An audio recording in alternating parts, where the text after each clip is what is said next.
Forte abraço a você, a toda a bancada. Muito obrigado pela oportunidade que me dá de cumprimentar a Paraíba querida. Eu sou cearense, vizinho aqui, somos da mesma tribo. Vamos juntos. Ministro, é uma honra, claro, ter essa entrevista exclusiva. O público, como disse, já aguarda com uma generosa audiência, uma expectativa muito grande para essa exclusiva entrevista. E eu sei que nós temos muitos assuntos para falarmos ao mesmo tempo, num curto espaço de hora. Mas eu gostaria de um conceito político para a gente começar essa entrevista.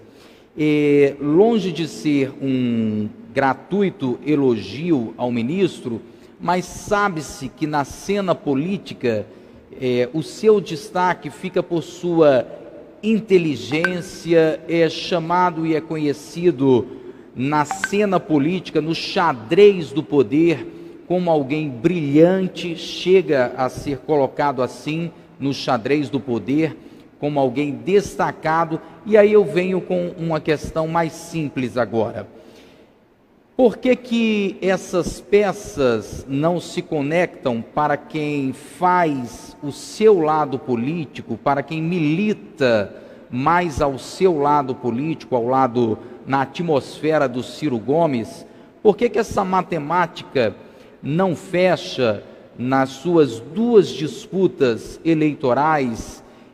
O que falta é o ex-presidente Luiz Inácio Lula da Silva e o PT chegar mais próximo, o ministro refazer um caminho, ou seja, sem alianças políticas as coisas não funcionam, como agora na Argentina funcionou tão bem. O que falta nessa matemática política? Porque aí eu vou colocar só a última questão para fechar esse conceito, que eu não aguentaria começar o Conexão Master de hoje sem essa pergunta, que poderia ficar para o final, sim, sem dúvida alguma, com pandemia, etc. Mas as pessoas aqui na Paraíba gostam muito de política, por isso que eu começo já com essa questão. Dizem que o ministro, que o senhor tem pavio curto, ou nem pavio tem um temperamento político forte. Esse é um dos motivos? O senhor entende exatamente o que eu estou colocando? Conjuntura política, macro, alianças, partidos. O que falta para a gente, para quem lhe acompanha e quem gosta do ministro, lhe admira, lhe ver, por exemplo, chegar bem próximo ao poder? Porque protagonista o senhor já é. Então eu gostaria de entender um pouco o que acontece nos bastidores.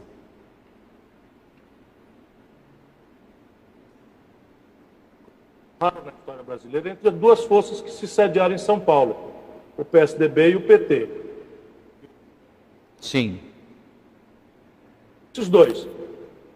E fica Lula confundiu o Sul como uma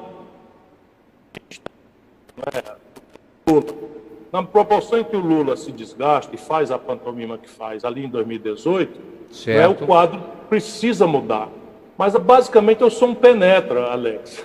Você imagina um caba sair do Ceará, filho de funcionário público, educado quase toda a minha vida na escola pública, e querer entrar nesse baile de branco, que é a disputa do poder no Brasil, não é? E aí não tenho o que dizer. Eu fui, graças a Deus e ao povo do Ceará, fui um governador melhor avaliado do Brasil. Eu fui prefeito de Fortaleza, que é a quinta cidade melhor avaliada. Eu ajudei a fazer o Plano Real, a moeda que está aí no bolso do povo brasileiro, ou faltando ao povo brasileiro mais dramaticamente, eu ajudei a criar.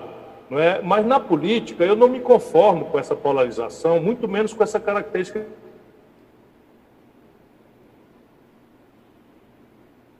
por ódio.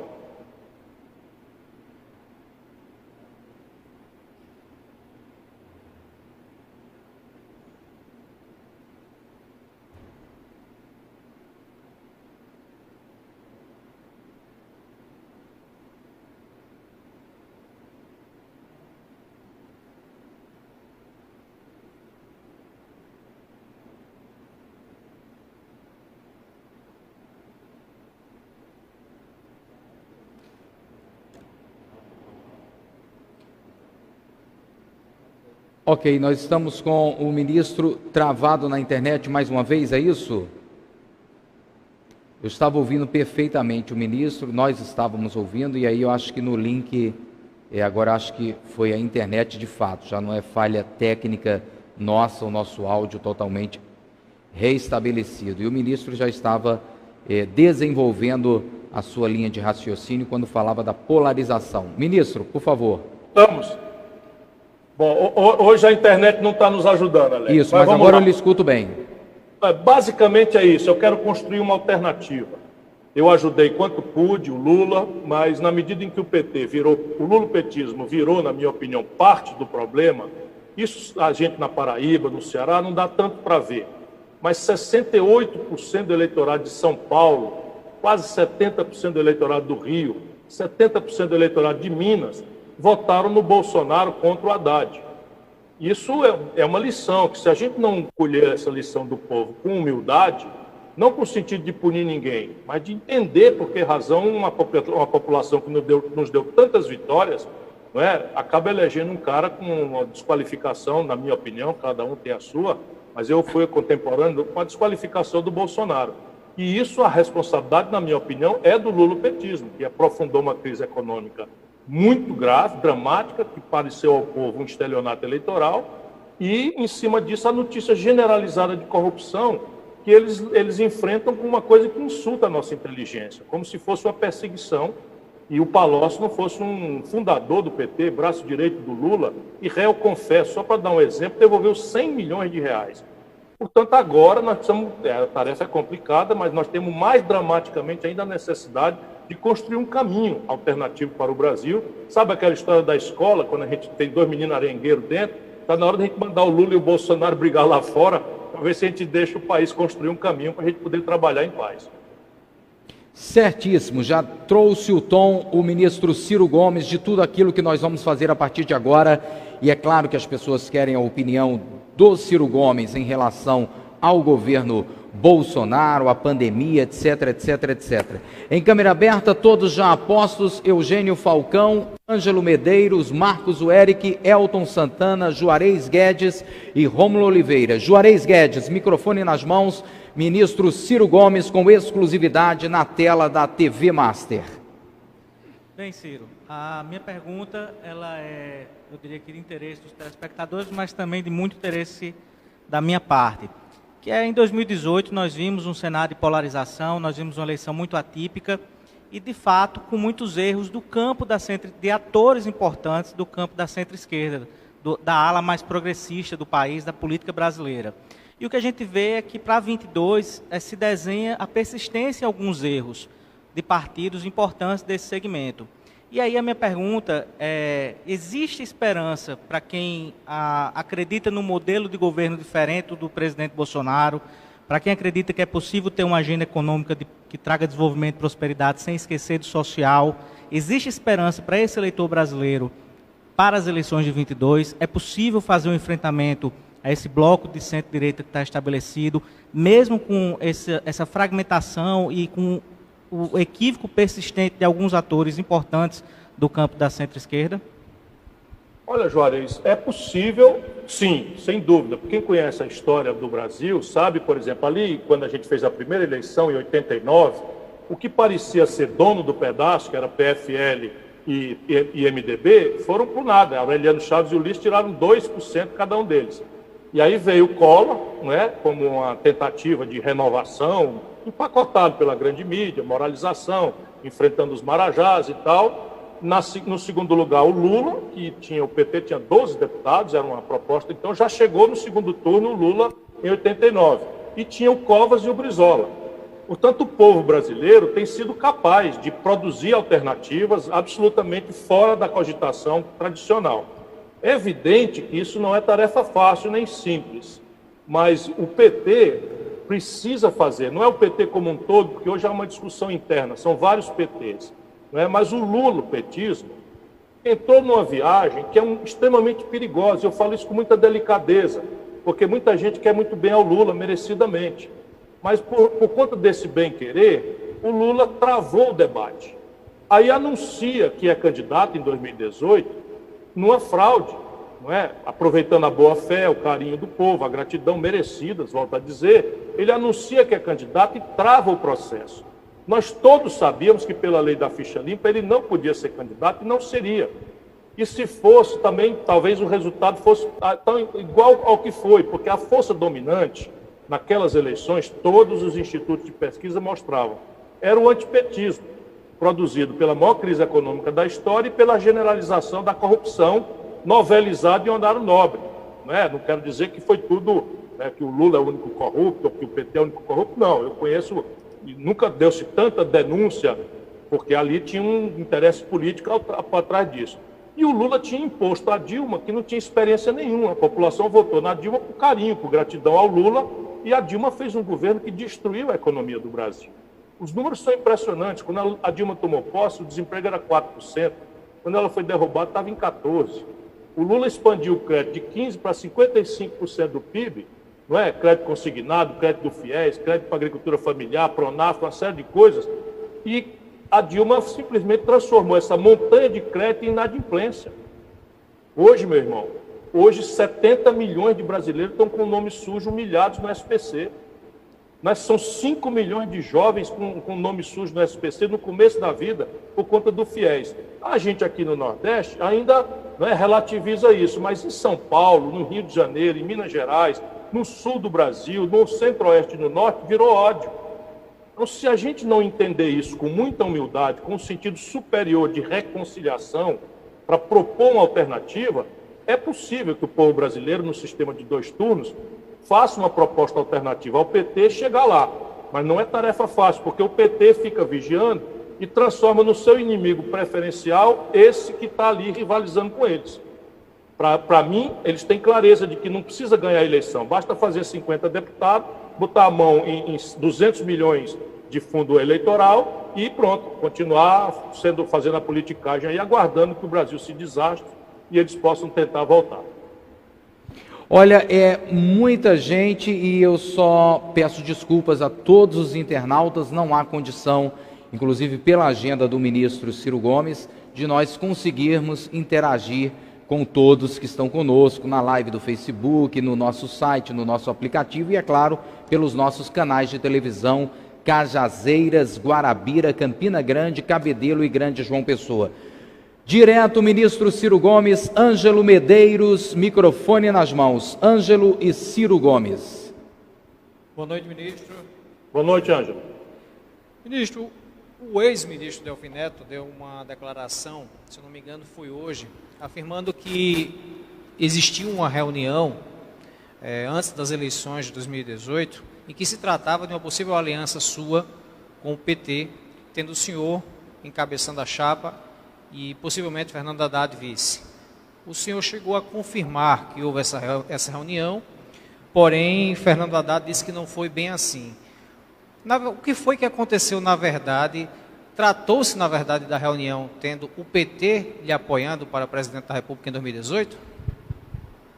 Sim, houve um jantar na casa do ex-secretário de Educação de São Paulo, Chalita, que foi secretário do Haddad, quando o Haddad foi prefeito.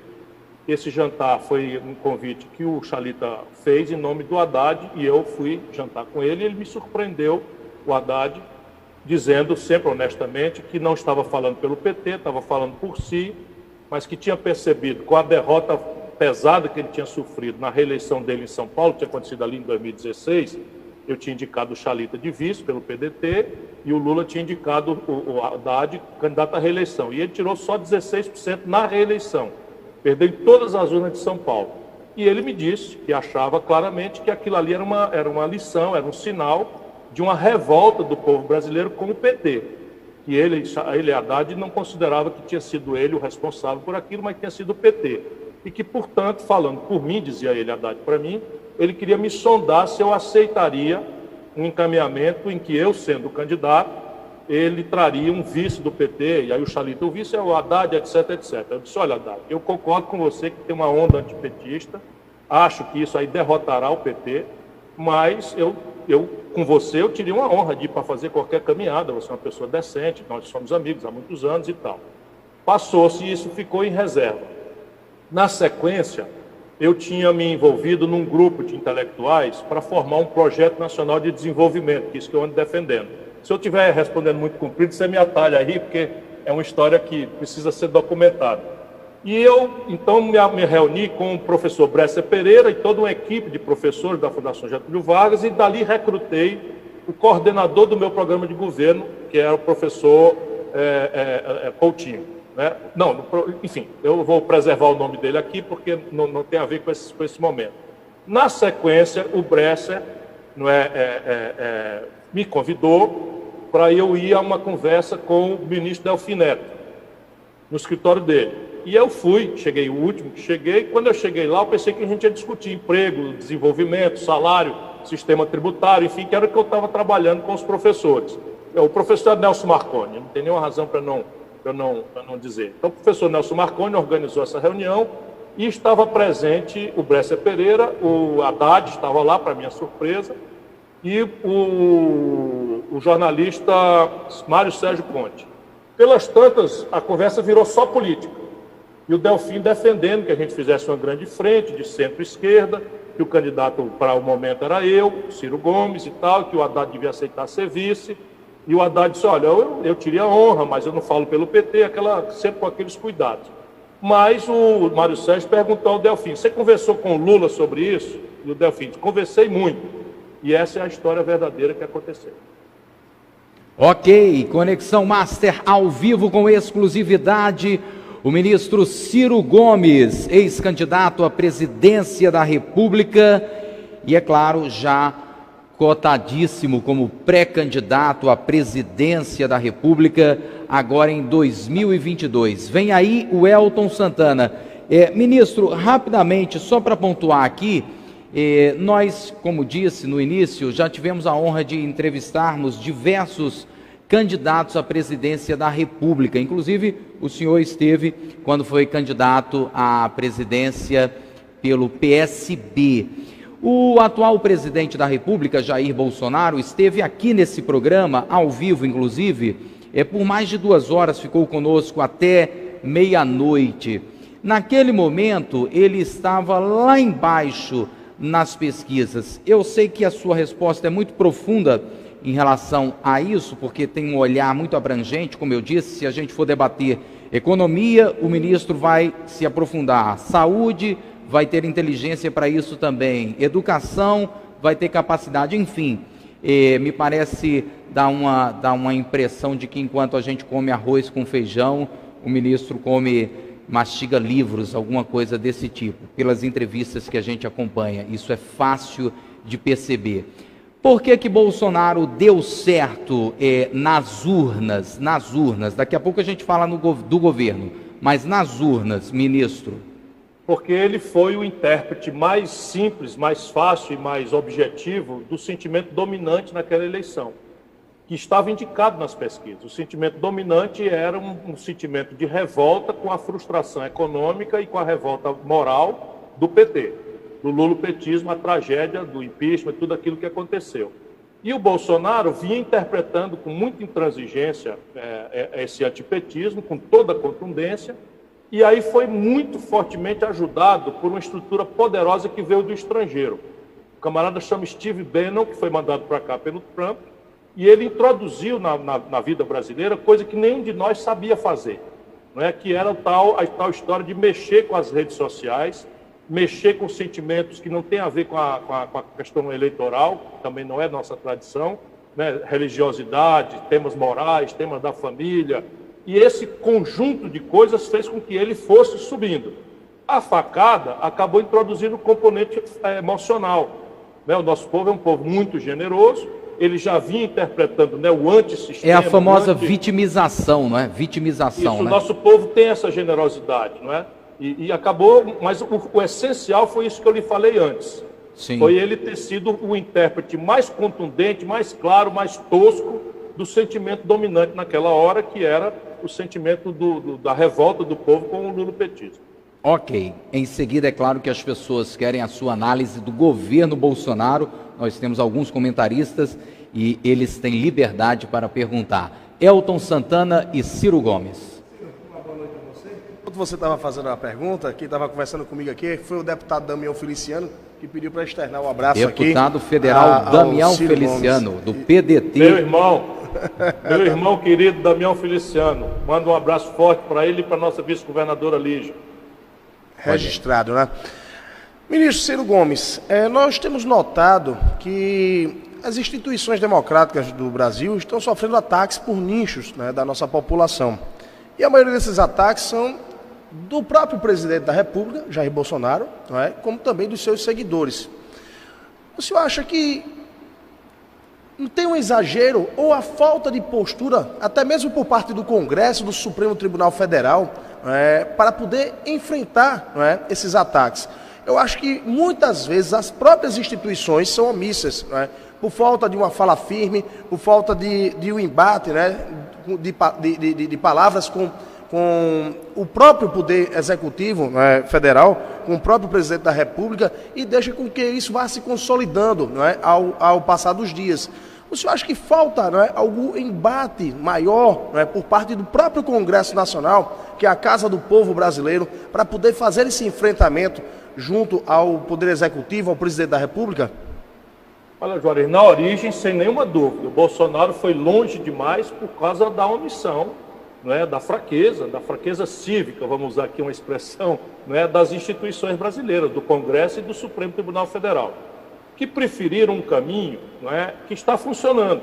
Não se fez o devido reparo, portanto a construção da autoridade foi lesionada. Mas eles fizeram um caminho que é um caminho que está funcionando. Qual foi o caminho? Eles resolveram enquadrar o Bolsonaro agravando aquelas quatro iniciativas que vão, o Bolsonaro sabe disso, alcançar mais cedo ou mais tarde ele, Bolsonaro e a família dele, os 3 filhos e a mulher.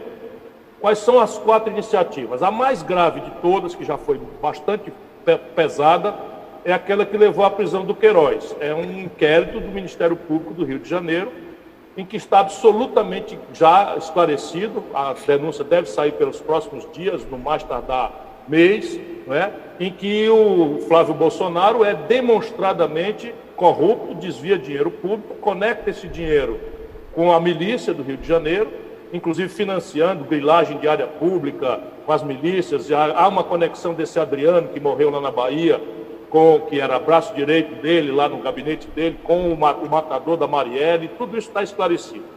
Então, quando o Queiroz foi preso, o Bolsonaro, você repara, mudou de conduta, né? Botou o rabinho entre as pernas, encolheu a voz, passou a falar fino, porque esta é a mais grave das iniciativas. A outra foi aquela rodada de prisão dos bagrinhos, do bolsonarismo boçal. Essa menina nazistinha, o outro que bateu a enfermeira, o outro que é um blogueiro lá do Palácio, etc. Tudo leva também aos 2 outros filhos dele. No caso, aqui é o Carluxo e esse que é o Eduardo. Esses 2 estão envolvidos nos inquéritos que o Supremo está fazendo. Então é o inquérito da fake news e aquele inquérito em que o Moro denuncia a tentativa de apropriação da Polícia Federal, não é, para fins de acobertamento dos amigos e da família do presidente. E a CPMI das fake news também apanhou, assim como o inquérito do Supremo, empresários ligados ao Bolsonaro. Então essas 4 iniciativas funcionaram como uma espécie de alicate em cima da garganta do Bolsonaro, e ele então piou. Mandou a generalada de pijama calar a boca, e ele também, né, mudou de tom completamente. O que quer dizer que aquele objetivo de proteção das instituições foi alcançado, mas acredito que essa forma não seria a melhor forma. Até porque, quando o Bolsonaro recua, a gente também começa a assistir prisão domiciliar para a mulher prisão domiciliar para o Queiroz, prisão domiciliar para a mulher do Queiroz, que estava foragida da justiça. Isso não existe, eu sou professor de direito. Você não dá prêmio de prisão domiciliar para uma senhora que era foragida da justiça. Afrouxar as prisões de todos os bagrinhos que foram presos ali do bolsonarismo boçal, fazendo chegar aquele cheiro desagradável de acordão por trás dos panos, né, para nós que conhecemos como é que funcionam as coisas no Brasil. Vamos que vamos, direto com Marcos, o Eric e o ministro Ciro Gomes, já pré-candidato à presidência da República na eleição que acontece daqui a 2 anos. Boa noite, Ciro. Boa noite, Alex. Boa noite, colegas de bancada. Boa noite especial aos nossos telespectadores. Ciro, você já abordou alguns temas aí que vão estar ligados às eleições de 2022. Você é um pretenso pré-candidato, tem tudo para disputar novamente as eleições daqui a 2 anos. Como enfrentar uma eleição diante dessas posturas que você já elencou aí, diante de um gabinete do ódio, diante de uma rede de fake news que utiliza robôs, enfim, que já teve grande impacto? É claro que essas falas que você trouxe do antipetismo, antilulopetismo, como você classifica, tiveram o seu ingrediente principal nas eleições, mas a eleição ficou marcada também como um estouro de fake news, né? que com certeza levou também, teve a sua parcela de contribuição para a vitória do presidente Bolsonaro. Como você tem se preparado para daqui a 2 anos enfrentar, muito provavelmente, de novo, tudo isso? Ou você acredita que daqui para lá as coisas vão estar um pouco mudadas? Marcos, eu acredito nas duas coisas. Primeiro, eu agora tenho a minha turma, né? Eu quero dizer a você, com muita humildade, nenhum de nós, homens públicos brasileiros, tínhamos experimentado com tal centralidade a coisa da internet. A gente foi tudo meio que ultrapassado. Isso veio de fora. Foi esse Steve Bannon. Você pode depois olhar no Google. Esse é um cara tenebroso. Fez a campanha do Trump, fez a campanha do Brexit lá na coisa. E agora está com o gabinete montando uma campanha de difamação do Papa Francisco, que eles consideram comunista, e ele é o grande guru da direita internacional, e aqui é ligado ao Bolsonaro e esses filhos dele via Trump. São interesses poderosos de petróleo e tal, daí a gente pode conversar sobre isso. E nós aqui, a gente vivia fazendo entendimento por conta de tempo de TV. Aí, foi piada. O Alckmin tinha metade do tempo de TV e eu ganhei dele em São Paulo. Então tem uma novidade, uma tecnologia aí que a gente não dominava, veio de fora, muita grana, muita falta de pudor e uma legislação precária. Então eu acredito que nós temos que fazer 2 coisas. Primeiro, fazer a nossa turma da internet. A gente tem limites, eu tenho limites de escrúpulo, eu tenho 40 anos de vida pública, falo duro contra os meus adversários, nunca respondi por nada, nenhuma coisa, porque eu me comporto. Eu não acho que vale a pena vender a alma para ser eleito. E eu me comporto, já governei, já fui ministro 2 vezes, nunca respondi por nada, nem para ser absolvido. Gosto de dizer isso porque acho que é mais importante o exemplo do que discurso. Mas eu vou tocar do jeito que a música tocar, eu vou dançar do jeito que a música tocar, né? Se a justiça brasileira não for capaz de reprimir, estabelecer a condição de igualdade, não sou eu o prejudicado, é a democracia. Porque uma cidadã de Cajazeira recebe no seu telefone, no meio do trabalho, ou angustiado numa fila de posto de saúde, recebe uma mentira dizendo que o fulano de tal é pedófilo, e aquilo tira a liberdade dela de escolher, não é, com a liberdade, entre os melhores candidatos, aquele que responda pelo drama do emprego, da saúde, da educação. E eles estão fazendo isso, mexer com a religiosidade do povo. Isso é um negócio muito grave, porque adorar a Deus é uma coisa que a gente tem que respeitar. Assim, eu, pelo menos, na minha formação cristã, eu sou uma pessoa que tem um respeito. Quando os pastores me convidam para ir na igreja, eu começo logo dizendo que, olha, a política fica lá fora, né? Deus pertence a todos, aqueles que deram testemunho, enfim. Mas não, agora estão despudoradamente envolvendo a religiosidade do nosso povo, a moral, a forma de criar e educar a família, como se fosse assunto eleitoral. Isso é um desastre para a nação brasileira, porque é isso que estabelece o ódio, a intolerância, a violência e daqui a pouco a morte. Ok, vamos direto para o Eugênio Falcão. Só um arremate, ministro. Não é errado no debate religioso deixar transparecer, ou no imaginário das pessoas, sendo mais direto aqui, que o atual presidente da República, que inclusive é católico, mas nessa ideia dos pastores, há uma projeção, até 2050, a maioria da população brasileira será evangélica. Não é um equívoco imaginar que aqueles que estão no seu campo político, por exemplo, e aí, obviamente, no seu próprio campo político, o líder maior é o ministro, é o senhor. não tem uma relação mais próxima com os pastores, e aí parece que, com o meio evangélico, me perdoe, e aí parece que o presidente Bolsonaro, esse sim é cristão, esse sim é evangélico, crente, é um pastor. Quando, por exemplo, se a gente for para o Ceará, o seu histórico político, que é absolutamente vencedor, dá para entender rapidamente que o seu diálogo foi com todas as correntes, inclusive religiosas. Mas não há um vácuo aí aberto para o bolsonarismo se santificar? Olha, Alex, eu acho que você está dizendo uma coisa muito importante para os homens públicos brasileiros entenderem esse novo Brasil, né? Esse novo país que está vindo aí da favela, em que eu conheço bastante bem, e ai do nosso povo se não fossem as igrejas evangélicas. Diga a você com muito testemunho, a Igreja Católica tem o seu papel, mas modernamente os pastores que estão na periferia de Fortaleza cumprem um papel, por exemplo, de ajudar o poder público, conosco aqui, a recuperar jovens da droga, que ninguém sabe fazer. Diga a você, porque eu trabalho, entendeu?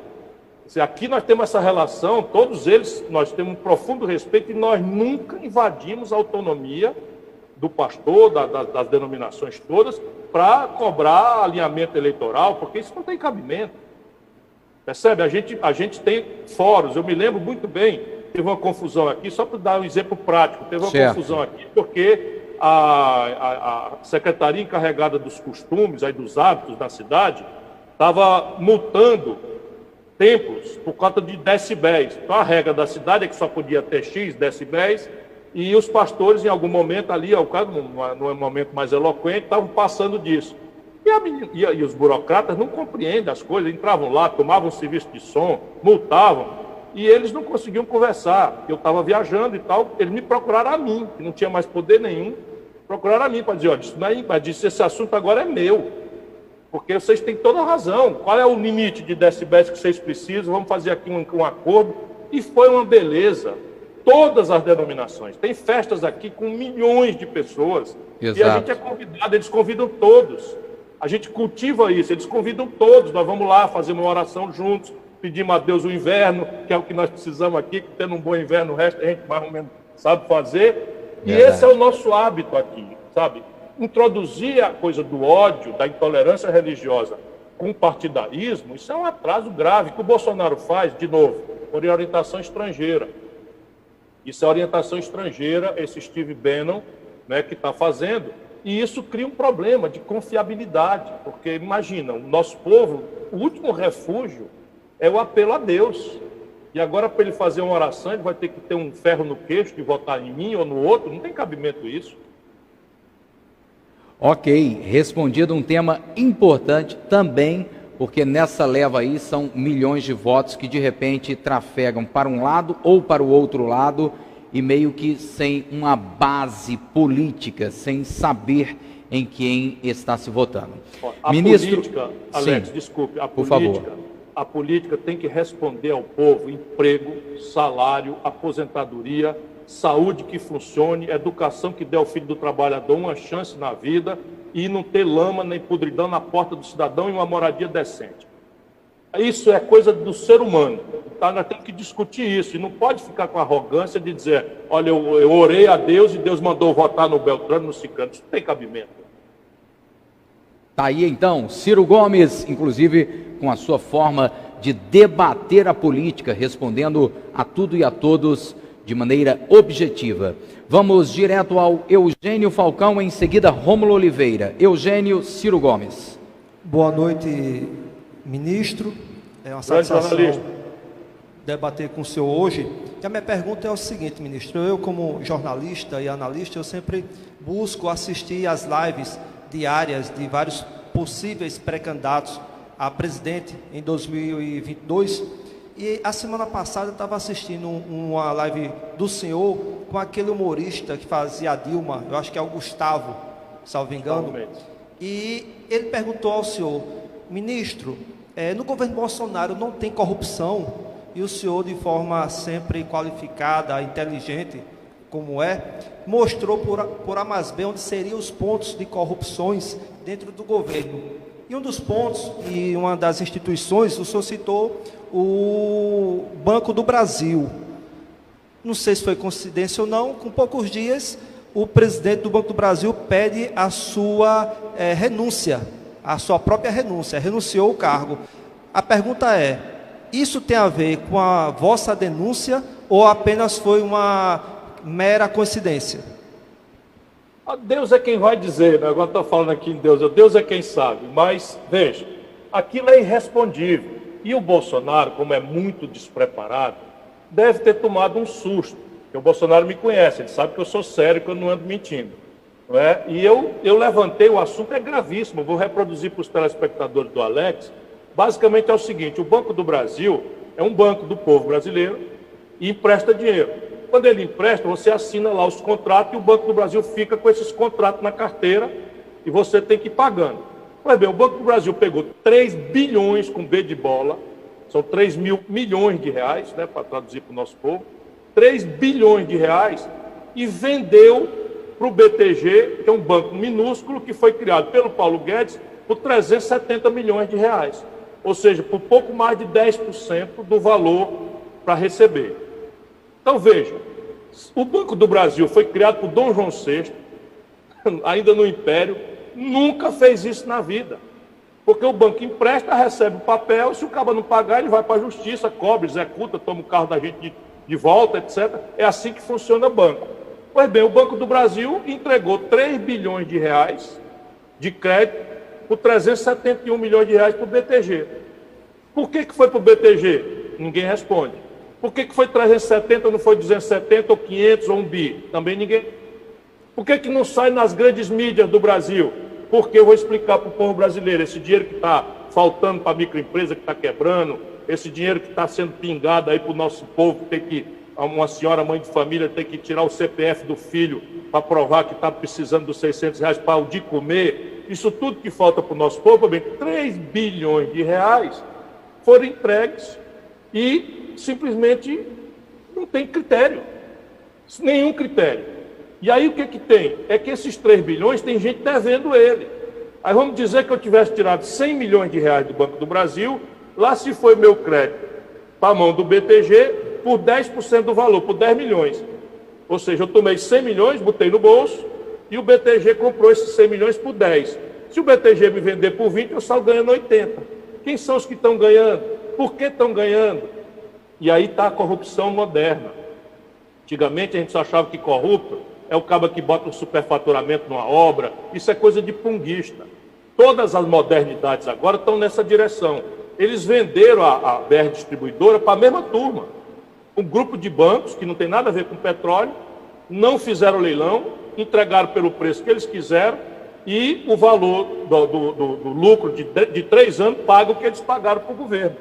De novo, lá se for a picaretagem grande. Estão roubando, meu irmão, é de braçada nosso país. Ok, para fechar, Rômulo Oliveira, e em seguida eu vou pedir, já que a sua assessoria nos prometeu aí até 22h15, é claro que a gente quer e a audiência está pedindo, eu vou pedir uma rodada. Eu vou pedir. Obrigado, ministro, de verdade. Eu vou pedir uma rodada compacta em seguida, de 30 segundos de pergunta, de uma só vez, e o ministro responde a todas de uma só vez, que aí a gente cumpre o horário das 22h15. Mas antes, o Rômulo Oliveira, por favor. Ministro Ciro, boa noite. Boa noite, Rômulo. Está me ouvindo tranquilo, né? Estou lhe ouvindo bem, Rômulo. Primeiro eu queria registrar aqui, senão eu não entro em casa, um abraço que a cantora Mira Maia está lhe mandando aqui. Teve com você aqui em 2018, vocês fizeram... Me emocionou cantando o meu conterrâneo que morreu recentemente, o Belchior. Pois é, se eu não mandasse esse abraço, eu não entraria em casa, né? Mande um abraço para ela e a minha eterna gratidão pela emoção que ela me deu. Beleza, eu estou aqui com o meu Kindle e com o Projeto Nacional, um dever de esperança baixado. Comecei a ler no sábado e quando comecei a ler eu me senti dentro de um paradoxo de bootstrap. O senhor que gosta de física quântica sabe bem. Fiz uma viagem no tempo e fui parar lá no próximo passo, uma alternativa ao neoliberalismo. A característica da sua batalha, né, intelectual e política, ela se consolidou ao longo do tempo. né? As pessoas afetam o seu temperamento, lhe atacam por essa razão, mas não conseguem desqualificar a qualidade do seu conteúdo acadêmico e do seu discurso político, né? Em 2018, eu escrevi um artigo, na verdade 2, dizendo que todos os caminhos levavam ao senhor, porque naquela ocasião o senhor estava pautando o debate. Enquanto o Brasil se acirrava na disputa política, o senhor trazia soluções. Então todos os candidatos em algum momento pautaram ali alguma sugestão do seu programa. Agora, me parece que o próprio governo faz acenos para a ideia de um projeto nacional. No dia 10 agora de julho, o mentor intelectual da ala militar do presidente Bolsonaro, o general Eduardo Vilas Boas, escreveu um artigo dizendo que o Brasil carecia de um programa nacional de desenvolvimento, né? O Paulo Guedes vem aí com sua proposta de reforma tributária e vem trazendo no bolso o IVA, que é o Imposto sobre Valores Agregados, que é uma proposta sua, que há muito tempo vem defendendo. Como é que é isso? Como é que o senhor avalia isso, né? O senhor, mais uma vez, está pautando o debate nacional e fazendo uma oposição dura, como o colega Eugênio trouxe aqui, né? O senhor sendo aí o verdadeiro calo de sapato ao governo Bolsonaro, porque tem atingido setores estratégicos, né, do governo. O governo que age dentro daquela teoria que o Paulo Guedes trouxe lá dos Estados Unidos, que é a chamada doutrina de choque.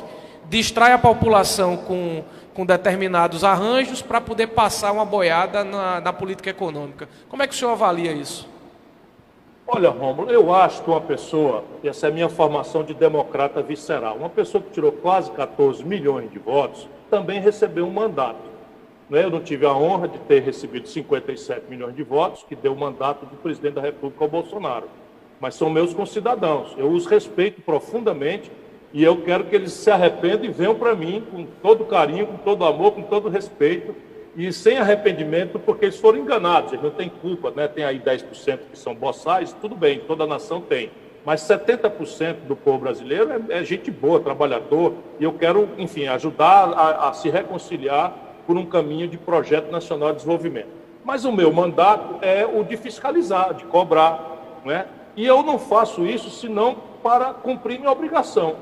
E a cada crítica que eu faço, eu me sinto responsável, porque eu já governei, né? Eu fui prefeito da 5ª cidade brasileira, nossa Fortaleza. Eu governei o 8º estado brasileiro, nosso Ceará. Eu comandei a economia do Brasil, sob Itamar Franco, como ministro da Fazenda, ajudei a fazer o real. E eu sempre tive muita queixa de uma oposição demagoga, que bota defeito em tudo, nunca deu de serviço a ninguém, mas acha que o céu é perto, etc. Portanto, cada crítica que eu faço, eu me obrigo a propor uma solução para as coisas. E costumo fazer isso, não sou eu, o Alex foi muito generoso na apresentação minha, mas a minha virtude, se eu tiver alguma, é que eu me cerco de muita gente. Nesse momento tem mais de 700 professores, acadêmicos, empresários, estudantes qualificados, produtores culturais, artistas, me ajudando a pensar as coisas do Brasil. Então, aparece um pepino qualquer, eu pego os melhores especialistas e a gente debuia aquilo, estuda e tal, aí eu tiro fora e dou voz a essa inteligência brasileira. Cientistas, intelectuais, eu frequento a BPC, Academia Nacional de Ciência, visitei tudo que é organizado no Brasil. E isso tem uma possibilidade de eu apresentar uma proposta. Vocês não têm ideia da crise econômica que eles estão abafando. O buraco na conta pública esse ano vai passar de 900 bilhões de reais. Isso é 7 vezes o maior rombo da história. Eles quebraram o Brasil. Quebraram o Brasil. Não tem alternativa se não fizer uma reforma tributária. E aí pare um rato, uma proposta pífia, que vem na contramão, você é meu colega advogado, só para você ter uma ideia. Essa unificação de alíquota do PIS/COFINS no setor de serviço alopra. O Brasil passa a ser o país com maior alíquota de tributação indireta sobre consumo e serviço do mundo. E a comparação é assim, a alíquota nos Estados Unidos é 8%, aqui vai para 35%. Por quê? Porque ele está fazendo um IVA só somando o PIS/COFINS e subindo a alíquota para 12%, menos dos bancos que ficam em 4,5%. Enquanto isso, o ICMS, que é o IPI e o IPI, continuam iguais. Ou seja, estão descaradamente aumentando a carga tributária no setor de serviços. Mas no setor industrial também vai aumentar a carga tributária. E não resolve nada, porque o que nós temos que fazer, aí ele não topa, é cobrar tributo sobre lucros e dividendos das grandes corporações, que o mundo inteiro cobra. Eu cobrei quando fui ministro da Fazenda, e o Fernando Henrique revogou e o Lula manteve revogado. Só o Brasil e a pequena Estônia não cobram. Aqui dá para a gente arrecadar 80 bilhões de reais por ano. Olha o que a gente pode fazer com 80 bilhões de reais em matéria de escola de tempo integral, de moradia, de saneamento básico, de terminar as obras de infraestrutura do país, como, por exemplo, o projeto de São Francisco, que tem que chegar na Paraíba, não é? para além da Campina Grande, pelo eixo norte. Enfim, muita coisa a gente pode fazer. O Brasil cobra, das grandes heranças acima de 5 milhões de reais, os americanos cobram 29%, o Brasil cobra 4%. Por quê? Porque aqui é só na chibata nas costas da classe média, chibata no lombo do povo e privilégio para meia dúzia que não passa de 1% do povo. 5 brasileiros, Alex, 5, 1, 2, 3, 4, 5 hoje no Brasil, sim, tem a fortuna concentrada de 110 milhões de nacionais nossos. 5 brasileiros apenas. 5 pessoas apenas, pega 110 milhões de brasileiros mais pobres, a soma do que eles tudo têm para se virar, incrível, dá o que a fortuna... E esses caras acabaram de ganhar, na pandemia, 34 bilhões de reais. Quase tudo dinheiro público. Impressionante. Impressionante. Aí o meu temperamento, percebe? O meu temperamento são esses números. Eles não podem dizer nem um número desse está errado. O senhor é bocão, é linguarudo, é temperamental. Tá bom. Então bate no carteiro para ninguém ler a carta. Ok, ministro, nós vamos fechar agora com uma rodada compacta. Ontem eu estava com o presidente de um presidente, aliás, de uma instituição privada aqui no estado, muito grande. É claro que, por ser uma pessoa pública, prefiro preservar. Ele me dizia, não é? Amanhã é o Ciro Gomes na televisão com você. Eu fiz uma viagem internacional e sentei ali lado a lado. E é incrível, o homem sabe ir de A a Z com profundidade em todos os temas. É o que nós estamos percebendo e já quero agradecer a nossa live do Facebook em 2020, no ano de 2020, já bate todos os recordes, segundo o Alisson Muniz, o nosso diretor artístico. Então a gente comemora esses números, é claro, pelo prestígio do nosso convidado, o ministro Ciro Gomes. Pandemia, nós temos muito o que perguntar, sem dúvida, né? Os seus adversários em 2022, o próprio governo Bolsonaro, muito mais a perguntar. Mas pandemia é a minha pergunta rápida e em seguida a gente abre a rodada aqui. Peço para o ministro anotar, se possível, ou então pela mente mesmo, como preferir.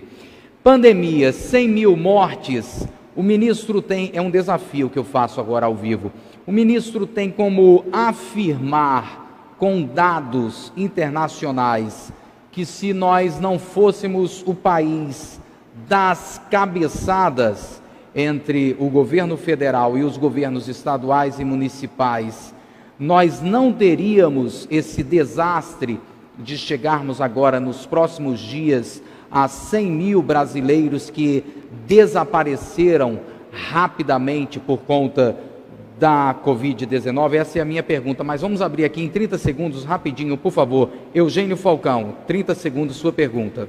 E o ministro responde a todos de uma só vez. Ciro, eu gostaria de saber sobre a sua parceria, a sua boa amizade com o economista Eduardo Moreira, se isso pode acontecer uma dobradinha para 2022. Direto, Ângelo Medeiros. Ciro Gomes. Ciro Gomes, o senhor ainda sobre recentemente afirmando que o Ministério da Saúde se transformou, a saúde brasileira se transformou numa república das bananas, que não pode 23 militares ocuparem cargos de eficiência técnica no Ministério da Saúde. Sobre a atuação especificamente do Ministério da Saúde do presidente Jair Bolsonaro dentro da pandemia, qual a sua avaliação? Ok, Marcos Werick, ministro Ciro Gomes. Já agradecendo pela entrevista, eu queria tocar no assunto que você já vem falando muito desde 2018 para cá, mas não é uma pergunta. Eu queria que você fizesse uma rápida avaliação sobre a sua decisão em 2018, após o primeiro turno, de deixar o país e não participar ativamente das eleições. Naquele momento, olhando agora quase 2 anos depois, qual a avaliação que você faz? Foi de fato uma decisão acertada? Qual era o peso que você tinha nas eleições naquele momento do segundo turno? Você poderia ter decidido as eleições a favor de Haddad e impedido a vitória de Bolsonaro? E para uma avaliação também um pouco mais global para a política brasileira, o que significou aquele seu ato? Essa pergunta do Marcos Wery que todos gostariam de fazer, hein? Se a sua viagem no segundo turno há ou não arrependimento pela viagem merecida, pelas férias durante a campanha, mas que poderia então ter modificado aquele cenário eleitoral. Elton Santana, por favor, Ciro Gomes. Pergunta a Ciro é o seguinte: Ciro Gomes mudou, está mais pensativo, reflexivo, né, está mais compreensivo, não é? Ele está entendendo de uma forma melhor a política. O que é que aconteceu com o Ciro, né, das últimas eleições até hoje? Ok, um abraço à vice-governadora Lígia Feliciano, nos honrando com a audiência, e o governador da Paraíba, João Azevedo. Muitíssimo obrigado, de verdade. Juarez Guedes. Ciro, como você vê o projeto de renda básica, inclusive esse ensaio do governo Bolsonaro em falar em renda mínima? Qual é a sua opinião sobre a renda básica e esse ensaio, esse movimento do governo Bolsonaro? Juarez, como marqueteiro político, fala de maneira técnica do novo Bolsa Família do Bolsonaro. Vou pedir nesse mesmo ritmo do Juarez Guedes, Rômulo Oliveira, por favor, para a gente fechar rapidinho com o ministro Ciro Gomes, que responde a todos nós em seguida. Ministro, o seu partido, o PDT, tem feito uma articulação com outros partidos da centro-esquerda, como a Rede, o PSB, o PV e em alguns lugares também o Cidadania e o PCdoB. Em São Paulo, Márcio França encabeçará uma chapa que provavelmente vai ter o PDT como vice. No Rio, a Rede deve indicar o vice do PDT, da nossa Marta, né? E em Salvador, o PDT deve ser a cabeça numa chapa em que o Democratas vai apoiar.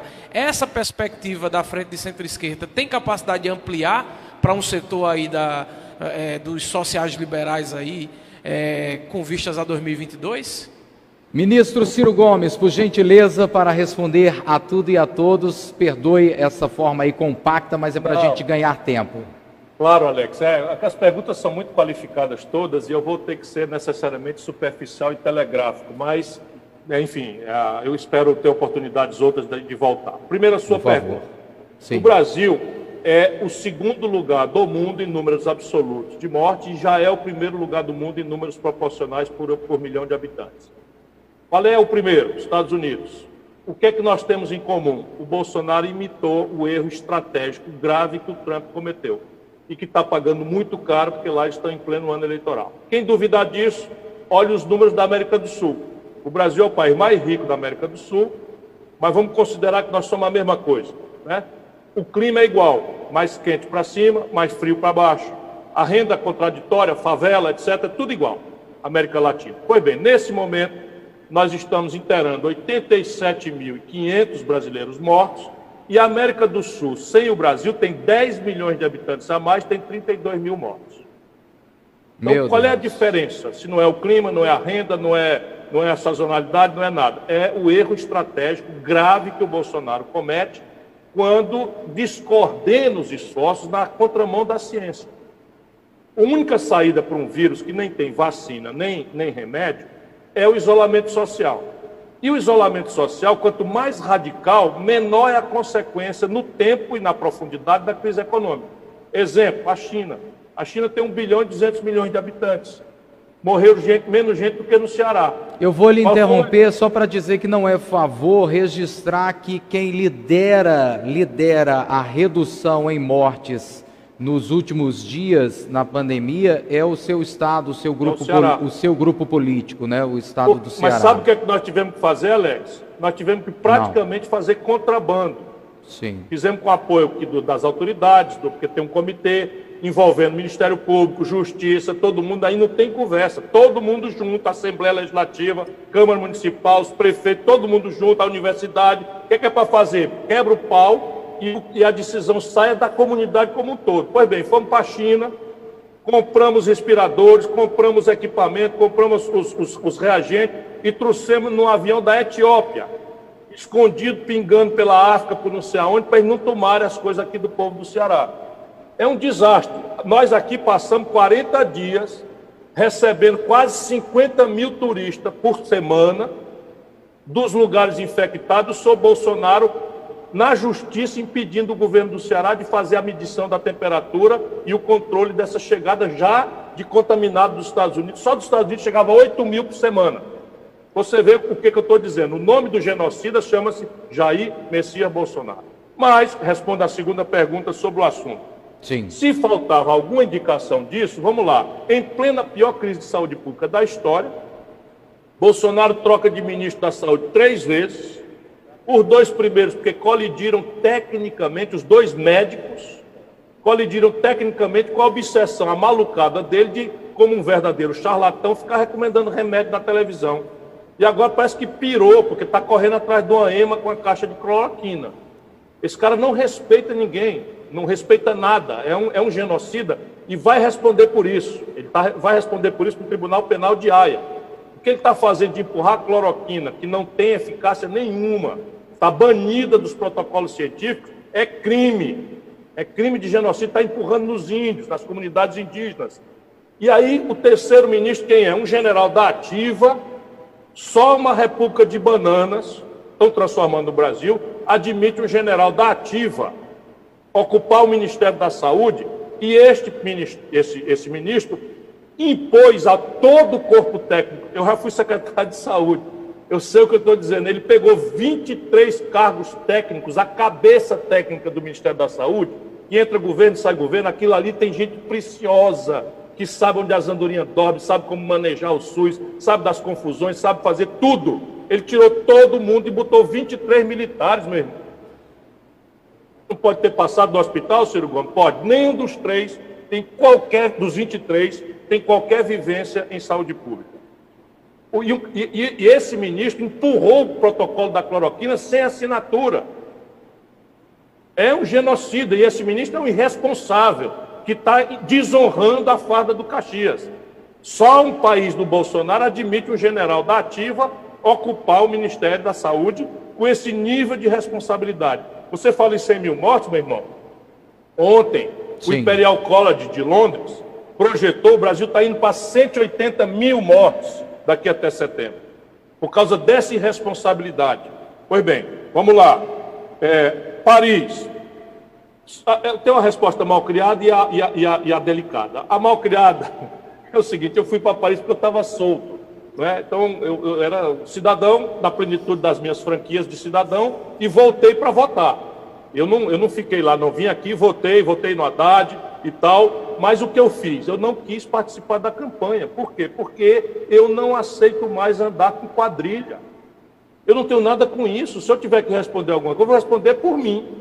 Agora vou eu, no auge do desastre brasileiro, eles queriam que eu afundasse junto com eles. Então o senhor não queria ser o responsável hoje, por exemplo, pelo governo Haddad? Não queria ser nem responsável pelo governo Haddad, que seria uma tragédia tão pior ou pior do que a do Bolsonaro, com a qualidade de que ele é muito mais civilizado, é um democrata e tal, não vou misturar. Mas o Haddad chegando em cima de uma mentira como o Lula fez, chegaria um presidente desse tamanho, ó, meia polegada, ia ter que renovar os compromissos com o Renan Calheiros, com o Eunício Oliveira, com o Gedel de não sei das quantas, e toda essa quadrilha que eles levaram para o poder, meu irmão. Não fui eu que levei, não. Aí eu votei agora, a gente aqui do Ceará, nós demos 2/3 dos votos contra o impeachment, que eles chamam de golpe. Quem fez o golpe foi o Senado. Quem presidiu o Senado? Renan Calheiros e o Eunício Oliveira. Com quem que eles estavam agarrados nas eleições, meu irmão. Um aninho depois, eles não respeitam o povo. Estavam agarrados com o Eunício Oliveira e o Renan Calheiros. O Lula deu R$1 bilhão de contratos sem licitação porque o Eunício roubar na Petrobras. Entregou Furnas para o Eduardo Cunha roubar. O Gedel foi preso com R$51 milhões naquelas malas. O Lula botou esse camarada do Ministério da Integração Nacional. A Dilma botou esse cara como vice-presidente da Caixa Econômica. O Palocci, fundador do PT, braço direito do Lula, devolveu 100 milhões de reais, roubado do povo brasileiro. E essa gente quer que eu vá ficar explicando isso? O que eu tenho com isso, pelo amor de Deus? Eu vivo aqui, né? Eu sou bocão assim porque eu posso ser. Por que o Bolsonaro não me processa? Eu estou dizendo que ele roubava dinheiro da gasolina do gabinete dele. O Bolsonaro roubava funcionário fantasma. A filha do Queiroz, na época que eu era colega dele, contemporâneo dele, a filha do Queiroz, que morava no Rio de Janeiro, e eu também, né, porque eu morei num período no Rio de Janeiro, fui casado com uma pessoa que era do Rio de Janeiro, a Patrícia. Pois bem, essa menina nunca botou os pés em Brasília nem para fazer o crachá. Assinava os recibos que o Bolsonaro levava, o Bolsonaro botava o dinheiro no bolso. Vai ver se ele me processa. Agora manda ele dizer uma mentira dessa comigo, para ver se ele não toma um processo na testa. Então, questão do PT é isso, eu aguentei demais. Agora eu vou fazer o quê? Vou ficar explicando o inexplicável? O que eu tenho com isso? Eu tenho a responsabilidade de construir um caminho para o Brasil, para a gente não ir para o fundo do poço. Vamos lá. Ok. Eu mudei bastante. Eu agora tenho 62 anos, 2 netos, estou aprendendo todo dia. Agora, eu não vou abrir mão da minha indignação. Sabe por quê? Porque eu não sou filho do baronato brasileiro. Eu não nasci na aristocracia do Brasil. Eu nasci filho de 2 modestos funcionários públicos. A maior parte da minha vida, meus pais não podiam pagar escola particular. Eu estudei junto com o filho da pobreza, na escola pública. Tem colega meu que já morreu em presídio, amigo íntimo meu que morreu em presídio, enquanto eu tive essa sorte de crescer na vida e tal, né? Meu colega morreu porque se envolveu com uma briga com um sargento, matou o sargento, foi preso, acabou se envolvendo com droga na cadeia, uma tragédia humana de um amigo de infância. Sabe quando é que eu vou esquecer isso? O nome dele é Cléber Soares. Nunca. E eu vejo esses canalhas engravatados do Brasil roubando despudoradamente. Eu vou morrer brigando para mudar essas coisas todas. Renda básica é a única saída para o fim do emprego tal qual o conhecemos no século XX. Com a chegada do 5G, ninguém mais que faz procedimentos repetidos terá emprego. Nós estamos falando até de médico. Porque todo diagnóstico médico será feito por algoritmo, com máquinas que serão conectadas via internet com um centro de diagnóstico médico global, lá em Boston, na Califórnia, sem margem de erro. Então você entra no scanner, no PET scan, o PET scan faz a coisa, o negócio vai lá, o algoritmo dá o coisa, você vai precisar de enfermeiro, que é o tratamento.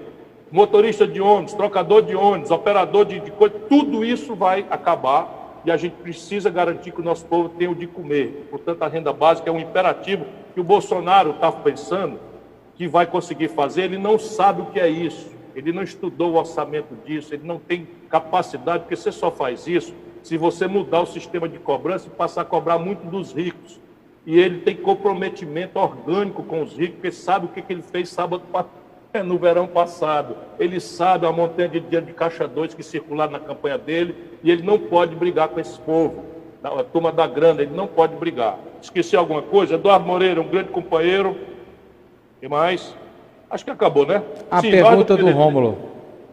Nós do PDT estamos nessa articulação nas eleições municipais com o PSB, com a Rede, com o PV, e estamos abertos a conversas. Em Salvador, o caminho é ou a gente apresenta um candidato próprio, ou a gente indica o vice do DEM. Ainda estamos conversando e queremos lançar candidato próprio na Paraíba. Ainda essa semana o Lupe esteve por aí, ou pelo menos virtualmente, deu essa entrevista, porque nós queremos criar uma base, né, para poder propor ao povo brasileiro uma alternativa que nos proteja dos ódios e paixões que estão rachando a nação brasileira.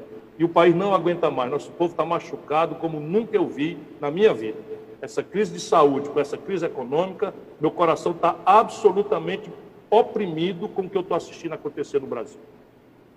Ministro Ciro Gomes, muitíssimo obrigado pela entrevista exclusiva nessa noite de segunda, 27 de julho. Nós vamos reapresentar essa entrevista na grade de programação da TV Master, claro, pela extraordinária audiência do público telespectador. Desde já, seja muito bem-vindo aqui pessoalmente, se possível, mais uma vez nos estúdios da TV Master, porque nós teremos muito que debater sobre o Brasil até 2022. Eu imagino que os seus adversários políticos têm que, inclusive, elevar o tom aí da qualidade do debate para que o Brasil possa realmente ter uma eleição diferente em 2022, porque o anti não leva a absolutamente nada, não é? Muito obrigado, ministro. Muito obrigado, Alex. Um prazer muito grande. Cumprimentos aí à excelente bancada pela qualidade das questões e uma boa noite muito afetuoso, muito fraterno, e que Deus proteja a gente querida do Nordeste, da Paraíba, que é tudo por tudo a minha gente.